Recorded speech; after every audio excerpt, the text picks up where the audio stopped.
আসসালামু আলাইকুম বন্ধুরা, আপনাদের সকলকে স্বাগতম আমাদের অ্যাস্ট্রোলজিক্যাল চ্যানেল সাকি অ্যাস্ট্রোলজার।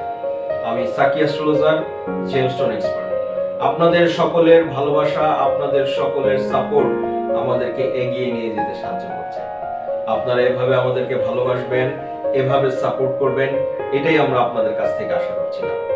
যখনই রত্ন পাথর সম্পর্কে কোনো তথ্য, যখনই অ্যাস্ট্রোলজি সম্পর্কে কোনো প্রশ্ন, একটি মাত্র চ্যানেল সাকি অ্যাস্ট্রোলজার। আমরা আপনাদের প্রতিটি এপিসোড খুব দক্ষতার সাথে সায়েন্টিফিক্যালি এবং অ্যাস্ট্রোলজির উপর চর্চা করে উপস্থাপন করে থাকছি।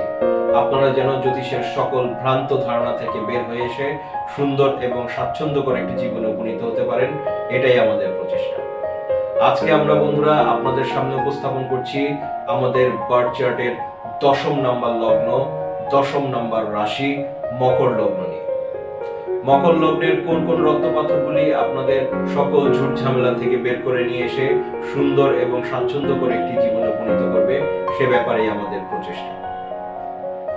মকর লগ্নের অধিপতি, মকর লগ্নের অধিপতি বন্ধুরা প্রভাবশালী একটি গ্রহ, তা হচ্ছে শনি গ্রহ, স্যাটার্ন। শনি মকর লগ্নের অধিপতি হয়। আপনি সর্বপ্রথম যে রত্নপাথরটি খুব অনায়াসেই পরিধান করতে পারবেন সেটি হচ্ছে নীলা, ব্লু সাফায়ার।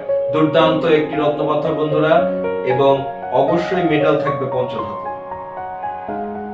দ্বিতীয় রত্নপাথর, দুর্দান্ত আরেকটি প্ল্যানেট শুক্র গ্রহ, শুক্র গ্রহের রত্নপাথর ডায়মন্ড, হীরা, অবশ্যই আপনার পরিধান করতে পারবেন।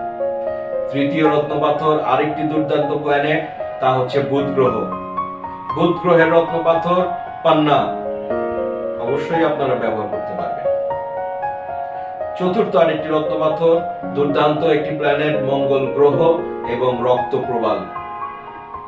মকর লগ্নের জাতক জাতিকা যারা রয়েছেন, আপনাদের সকলের জন্য এই 4টি রত্নপাথর সকল ঝুট ঝামেলা থেকে বের করে নিয়ে এসে সুন্দর এবং স্বাচ্ছন্দ্যকর একটি জীবন উপনীত করে থাকবে। অবশ্যই একজন দক্ষ অ্যাস্ট্রোলজার দ্বারা বার্থ চার্ট বিশ্লেষণ করে তবে এই রত্নপাথর পরিধান করুন। এবং আপনারা যদি আমাদের দ্বারা বার্থ চার্ট বিশ্লেষণ করতে চান, অবশ্যই স্ক্রিনে দেওয়া টেলিগ্রামে নক করুন, মেইল অ্যাড্রেসে মেইল করুন, প্রসিডিওরের আশা করুন। বিশ্বের যে প্রান্তেই থাকুন না কেন, আমরা আপনাদের জ্যোতিষের সকল প্রশ্নের উত্তর দিয়ে থাকবো এবং জ্যোতিষের সকল সমস্যা থেকে বের করে নিয়ে আসার চেষ্টা করে থাকবো ইনশাআল্লাহ।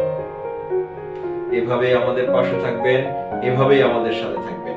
আজ এ পর্যন্তই। Have a nice day.